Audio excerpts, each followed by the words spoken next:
Welcome to episode 5 of our Byby Mymy cooking show. And today we have a guest with us, Holger, who will be showing us how to make sourdough bread. Holger, maybe you can tell us some experience. How long have you had this bread making? Look, I've been enjoying making bread for close to 2 years now, so which would add up to, I would think, 400, 500 loaves. Yeah. Wow. So bread, practically all it is, water, salt and flour. One of most people's favorite bread is a light rye, so why don't we do a light rye bread, yeah? Okay. Yeah. Okay, now let's start. So light rye, I usually do 3/4 of white and 1/4 of rye. Okay. So which means obviously 300 grams. Here we go. White flour and 100 grams of rye. 1 teaspoon, so it's a 400 grams of flours, just a good teaspoon of salt, and around 1/3 of a teaspoon of yeast. We'll do a quick dry mix on this before any water whatsoever. Now we add the water. So we've got 400 grams of flour, plus the salt and a bit of yeast. It's around 300 milliliters of water. But the best thing is, don't trust the measurement. Just go with 2/3, 3/4 first, and just see how she comes out. You can always add later. Room temperature water. Yeah, room temperature. If you don't want to wait too long, only 3-4 hours for this whole dough to settle, you take quite hot water. And you mix it with a fork? Yeah, I mix it with a fork, makes it really easy. So that's obviously a bit too dry. So that is the right consistency. Just so it's sticky, there's nothing on the bowl, everything's being picked up. And guess what? That's it. That's very simple. That's it. So what I do usually now, you can use plastic foil, or you get one of them. Just put it on top and leave that overnight. Cover it up a little bit, so you don't get much light to it, because some bacteria is working on it, of course. And how it looks the next morning, it has risen. It has risen to twice to 3 times the size. Take a linen tea towel and it's floured. So practically, once we're dealt with that dough, I'm just gonna place that in there so nothing gets too sticky and it's dark. Now working the dough, let's just flour the bench a bit. Can you see all the gluten? That is your gluten. Can you see all the strengths in here? The stretchy things? Yeah. Wow. So stretch a bit, you know, like just want to stretch a bit. So it's not really kneading. No, not really. So does it matter what sort of flour you use and the different technique, or you always No. It's you don't even have to knead it. So I just found with baking all that many breads that it's sort of like it's a little bit better to give it a bit of a knead. And you see it's really springing now. So you're folding to give it like layers? Yeah, exactly. So it's already, a bit. can you see it's become quite springy. Bread. That's it. Little cute little bread. And I'm going to place it on this flour towel. Give it a bit of slack because it's going to rise. And now it's going to practically get ready for a second rise. A wonderful trick to bake a bread is to use what people call a Dutch oven. Basically, a cast iron pot. It will take around half an hour for the pot in the oven to warm up to 230 degrees, which equals the amount this bread will take now to rise.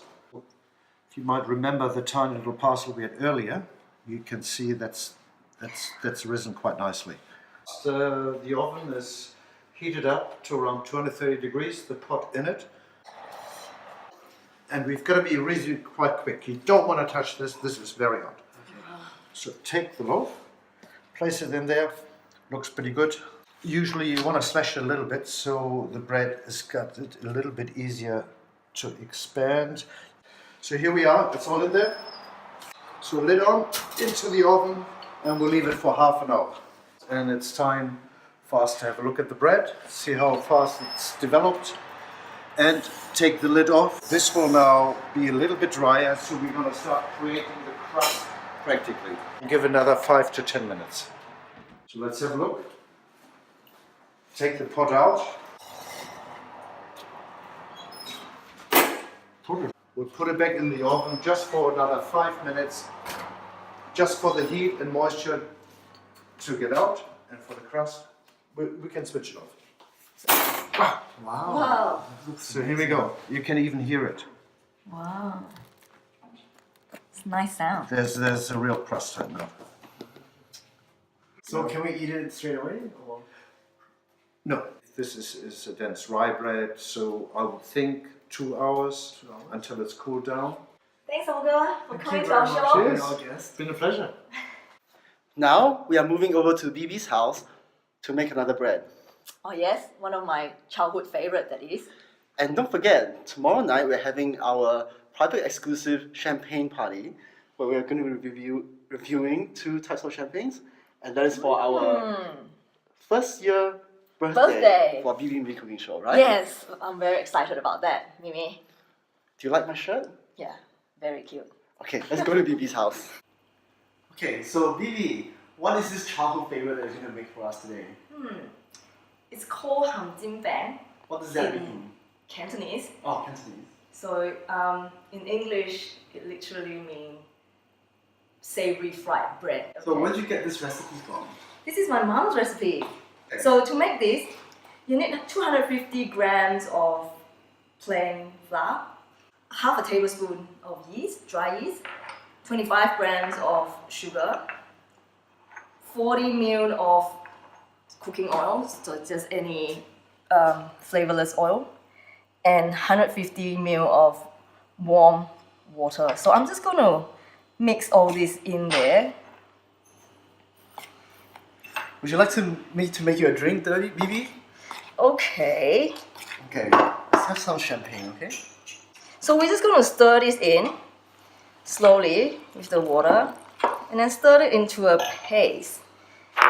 And then when they come together in a paste, we will knead them into a smooth dough. So now this has come together, so I just need to knead this dough into a smooth ball, smooth texture. So probably it will take about 5 minutes. I poured out some champagne, Byby. Oh, I don't have time to drink champagne now, Mimi. I will start first. I'll save this glass. Okay, while I labor. Yes. Oh, Let me know doing when this. you need help. Okay. So now this dough is smooth. I'll just let it proof for about 30 minutes. Okay, and now you can have a drink with me. Yay! Cheers. Cheers.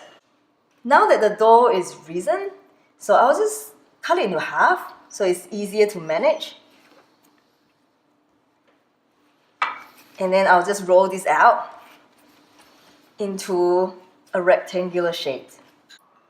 So now that the dough has been rolled out, I need to put the fillings in there. What is So- in the filling, Byby?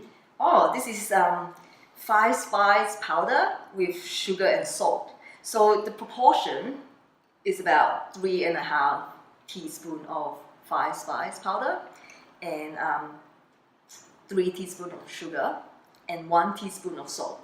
So we're just going to spread this onto the dough and roll it up. So I'm just going to slowly roll this up as I spread all the 5 spice mix on the dough. And then towards the end, you want to make sure that you are closing the gap, as in having a little pinch. So after it's been rolled up, I will just slice this. It's about 1.5 centimeter. Okay, so we have the oil heated up for deep frying. We're just gonna put in, Maybe 3, you think? yeah, maybe 3, eh? Okay. And when it looks like it's slightly golden, we flip it once, and then that will be done. It should not take very long. Okay. Okay, I think they're done. Wow, Byby, that looks amazing. Shall we have a taste? I hope you like it. Let's taste.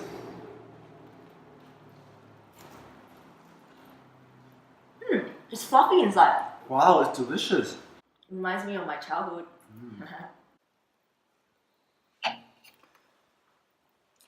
So today we are doing a review, a tasting, of 2 champagne from the Grover House Veuve Fourny. And this is, the first one is a Blanc de Blanc. And this is the Cuvée R. Even though it's not labeled on the bottle, but this is actually a Blanc de Blanc as well. So both of these champagnes are from the region of Vertus in Champagne, and they're both Premier Cru champagnes. So the difference is that the vines that these fruits is from, this is from actually a 40 years old vine, while this one 60-year-old vine.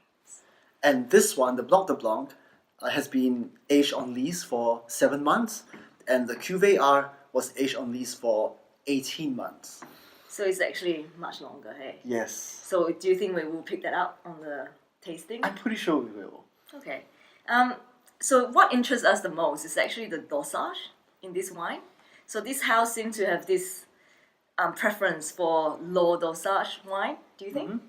So for this Blanc de Blanc, even though it's labeled as Brut, but it's actually only 6 grams, even though you can get up to 12 grams for a Brut champagne. Some other champagnes could have labeled that as Extra-Brut, right?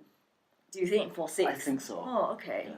So how is that with the The Cuvée R? yeah, is it Well, much lower? This is, but it says between 3 and 4 grams for the Extra-Brut. So we probably want to see if we can actually taste the difference due to the dosage difference. Yes. Do you reckon? Sure. Let's taste. So I think for the color that you can get from this wine, the Blanc de Blanc is much lighter, right? It has like a Yes. pale straw color, while the Cuvée R has a slightly darker, a slight golden hue. Yes, I agree. And in terms of the nose, the Blanc de Blanc has a quite a slightly honeyed nose, whereas the Cuvée R is a little bit more toasty, probably from the yeast, the more yeast contact. Okay. Yeah. So what I can taste from these two is that definitely a lighter, weightless taste from the Blanc de Blanc, I find, compared to this more complex and slightly more acidic finish. Probably it's due to the lower dosage in the Cuvée R. Yes. And the complexity of the wine is probably more giving it a bit of a more full body due to, again, the longer yeast or least contact. Yeah, Do you find that? I agree. And in terms of the length, they both have pretty good length, but the Blanc de Blanc has a slightly honeyed end, whereas the Cuvée R, you can taste a lot more of the minerality towards the end. Yeah. And what's your verdict? I'm not sure if I can pick a favorite. They're both pretty good, but in different ways, I would say. Pretty Yeah. equal, but different, but quite different in style. Just different in style, I would say, depending what you are having or how you feel that day, maybe. Do you Yeah, reckon? but so you would kind of give them equal Equal scores? score, I would say, yeah. So, what's your score? I would say probably 92 for both. Yeah, I'm probably about 91.5, 92. I'm pretty undecided, but around there, I would say between 91, 92. So quite similar. Yeah, we're quite similar in this. Hey, Okay. cheers, Cheers. Mymy. Yet another good tasting.